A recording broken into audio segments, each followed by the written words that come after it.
Like I said, it really is a retelling of Ben's origin, but with a few modern tweaks. But how does this comic compare to the previous Ben 10 franchise installments? The comic itself is a decent read and a decent start to this new continuity, especially for those familiar with the story already. They do a decent job at modernizing the characters, specifically Ben, who thanks to a few pop culture references and uses of Gen Alpha terminologies, is written pretty accurately to how a 10-year-old boy would act today, while still feeling true to the character. I do think, though, that the main issue with this issue is the fact that its pacing is way too fast. Ben gets to watch pretty early, with not too much time passing between the two alien transformations we get. Thanks to there being less time in this as there would in a normal 20-minute episode, both introductions we get to our first two aliens don't feel all that grand. And before you know it, the issue is over, ending in a rather abrupt manner, making it almost feel like an issue that was split into two instead of a complete one. Also, I might as well address the elephant in the room. Yeah, not a big fan of the art.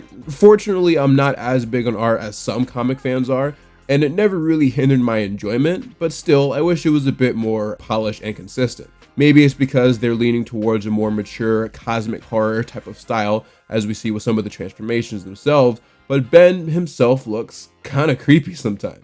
Forearms, the first alien Ben turns into, looks pretty decent, and is definitely my favorite design so far, even if his face could use some tweaking. I especially like the new pants he wears, that's a cool detail. Heat Blast, on the other hand, I'm kind of indifferent on. It's not that he looks generic, he just doesn't look as defined as some of the other aliens, at least going off of the cover art. But who knows, maybe it'll grow on me.